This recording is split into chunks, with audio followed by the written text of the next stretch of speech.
Sorry for the couple of month break that I've taken. There is a reason for this. I've been going through a few legal issues with a couple of brands that I've worked with, to say the least, and trying to communicate with YouTube about Kamal. If you guys have been watching my videos the last couple of months, you will know who Kamal is. Kamal is a Moroccan bodybuilder who was messaging me pretending to be a 14-year-old girl. Not him pretending to be a 14-year-old girl, he was being himself, Kamal. I was pretending to be a 14-year-old girl. He was sending me dick pics, he was teaching me over text message how to perform a blowjob, and loads of other creepy stuff. That was in video 1. That was taken down from YouTube because Kamal didn't want it up anymore. Number 2 was a video on Kamal, which released the entire phone call I had with him, where he explains why he was messaging a 14-year-old, admits to sending nudes to a 14-year-old, and admits basically to being a paedophile. That was also taken down from YouTube because of a request from Kamal, I'm guessing. I have emailed YouTube about this because I think it's quite wrong, to say the least, that they are protecting paedophiles from exposure. I feel like we have the right to let our children know, and have the right to let our little brothers and sisters know, and have the right to let our neighbours know who the paedophiles in our area are. Kamal is a paedophile.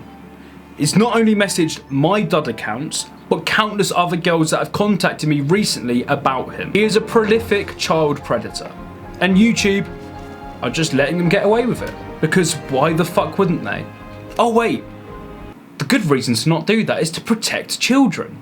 Who cares? So unfortunately, those videos are going to be only on my Patreon from now on.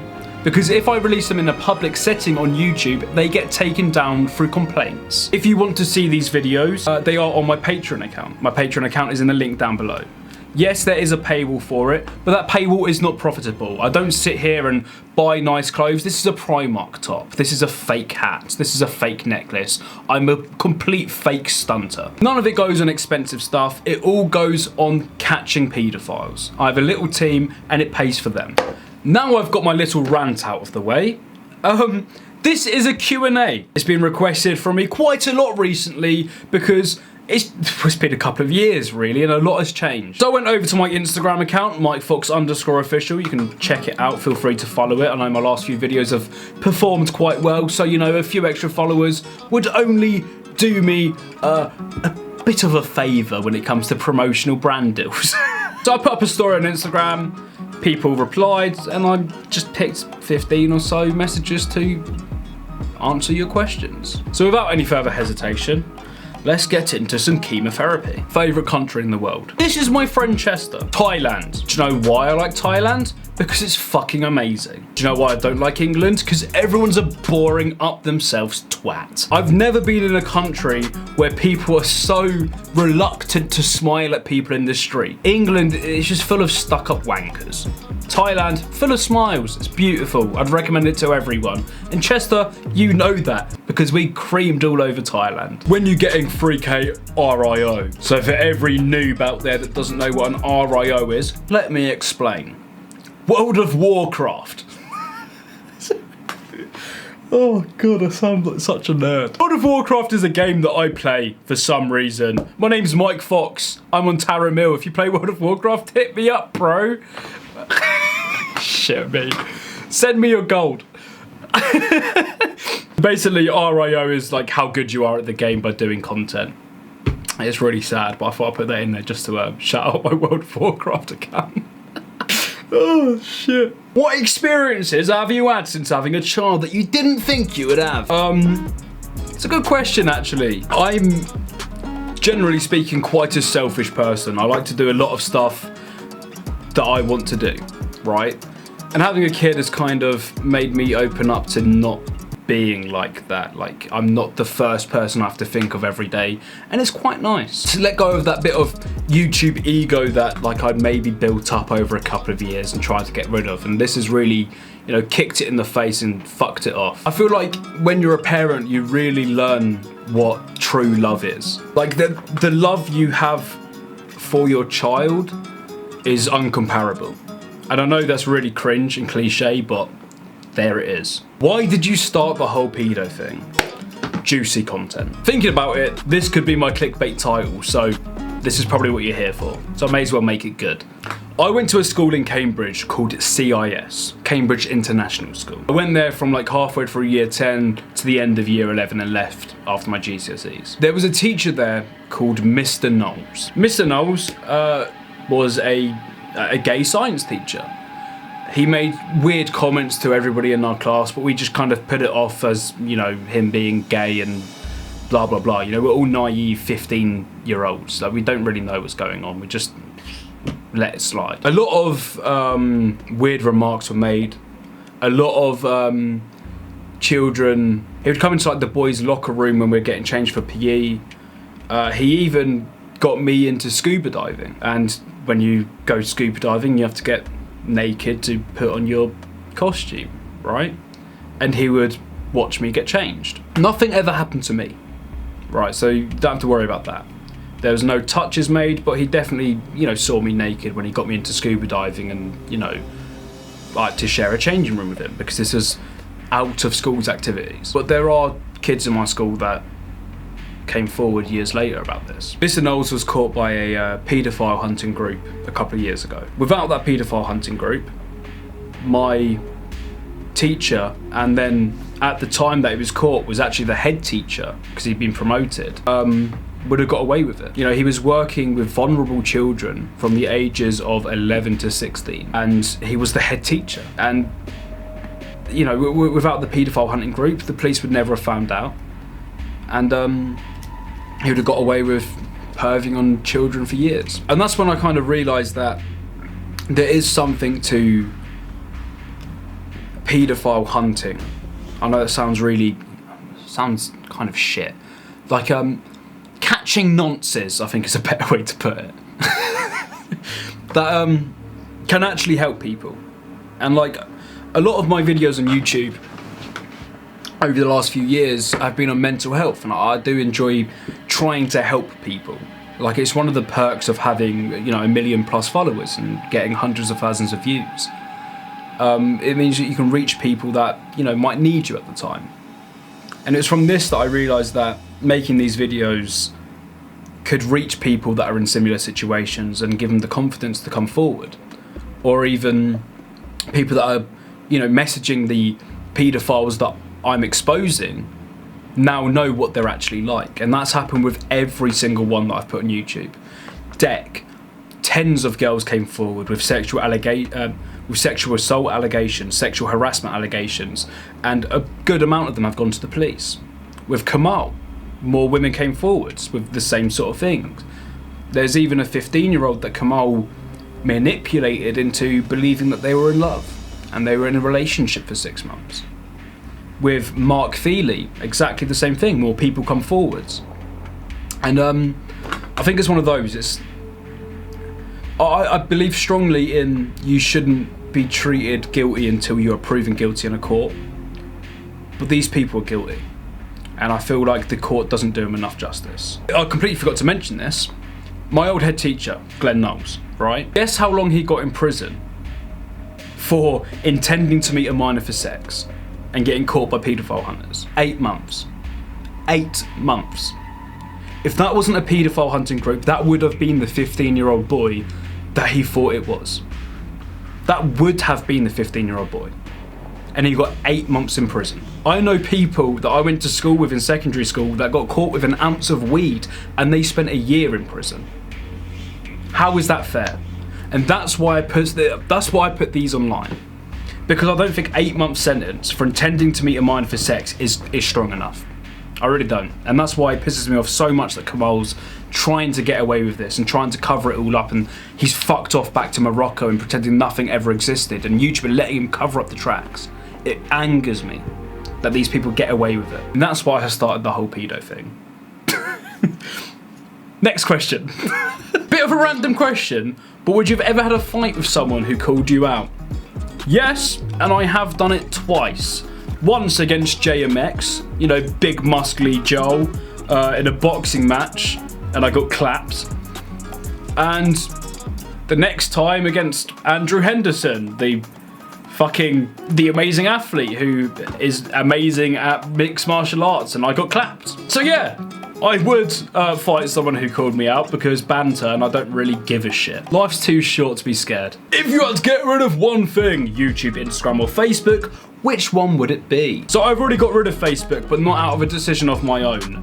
It was hacked and then Facebook never let me have it back. I had 700,000 followers on Facebook. I was a little bit annoyed to say the least. I think the page is now called Mighty Fox and it was Mike Fox. And I've applied to get it back multiple times and bit of a pain. Your trim is shit. Sorry, just being honest. Love the videos though.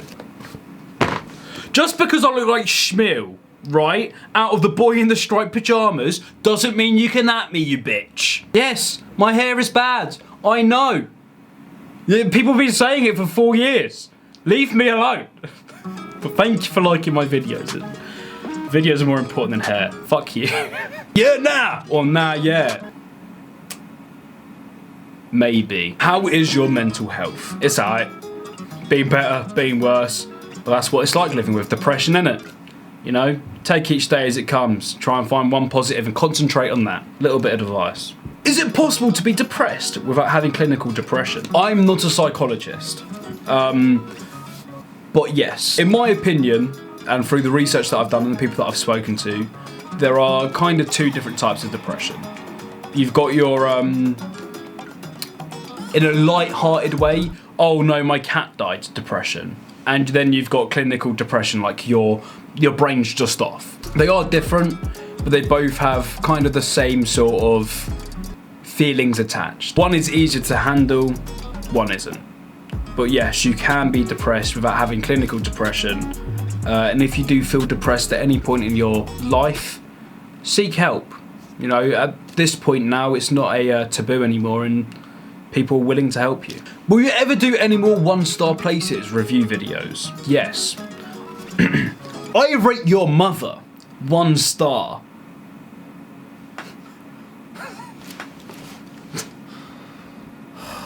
I might do them. Let me know if you guys want me to do some more 1-star review places and where to go for them, because I'm happy to do anything that you guys want, other than sex. If YouTube didn't click, what would have been your next dream? If YouTube didn't click. OnlyFansModel. And that's why I've made an OnlyFans. Guys, it's in the link down below. Check it out. I think it's £10 a month. You can see my cock in its massive 6-inch glory. Joking, it's not. I don't post pictures of my dick on there, but if you want to follow it for no reason when I don't post anything good, go ahead. Are you suing MMA? I'm guessing what this guy means is Fame MMA.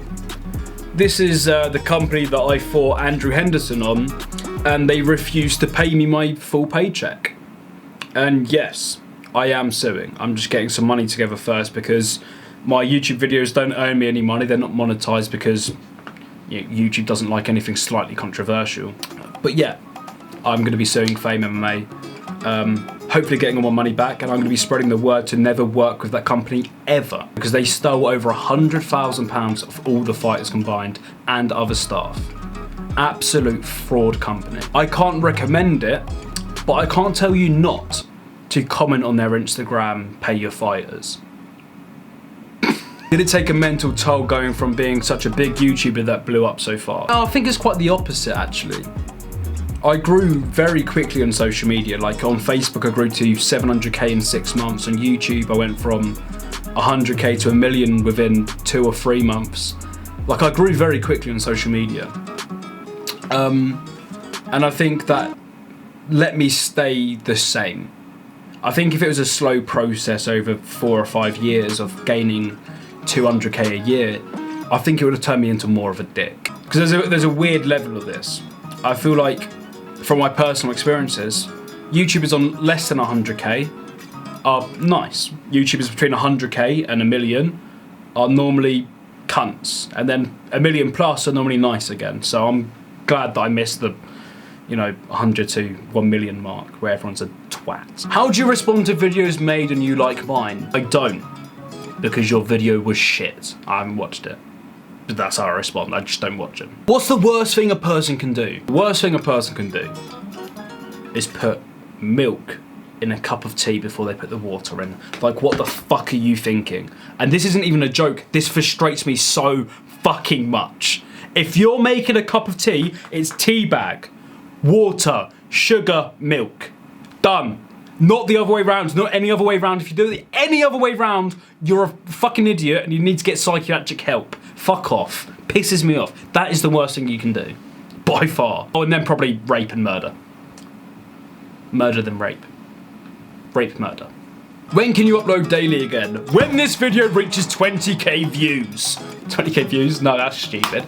20k likes. If and when it does, I'll try and upload daily for a week and then see how it goes from there. The screen's getting darker. I don't know how to grade, so the screen's just gone black now. A quick message from today's sponsor. Are you trying to quit smoking or just, you know, wanting to experiment with something else? Well, then today's sponsor is going to be bloody fucking amazing for you. Snow Plus. These little bloody vapes are the most useful and decent products I've actually used in the vaping industry. As many of you guys know, I quit smoking before Abby gave birth. In fact, when I first found out Abby was pregnant, I quit straight away. I didn't want to put my son in any sort of risk like any sensible parent out there. And the best way for me to quit smoking was to use a vape like this. The vape that I used was shit. It was just shit. In fact, I wish Snow Plus reached out to me beforehand because it would have been so much easier to quit with this. If you guys haven't seen one of these vapes before, they're literally made of two parts. Your first part, the battery. The second part is where your vape liquid is. You just put them together like a beautiful little piece of intercourse and you've got your little baby. The reason why Snow Plus are so good at this type of vape is they have so much technology in something so small. When I use one of these, every time I would get loads of vape liquid in my mouth. And if you guys have got a cheap vape before, you know what I mean. My mouth would just be full of liquid, like my best mate's mum. But these have got technology inbuilt in them that stops them leaking and stops residue build-up, so it's a smoother experience. These are completely sealed up as well, so no matter how much you wiggle them, nothing comes out. There's nothing worse than having a vape in your pocket and it leaking all over and it looks like you pissed yourself. Let's be frank. Not only that, but these also burn the liquid in a better way, so you don't use so much of it. But with a Snow Plus, you're sure to get your money's worth. If you are above the age of 18 and you want to quit smoking or you just want a new little handheld vape, Snow Plus are generally the best one to go for. I generally do use this when I go out. So if you're above the age of 18, follow the link down below, grab yourself one of these Snow Pluses and tell me what you guys think.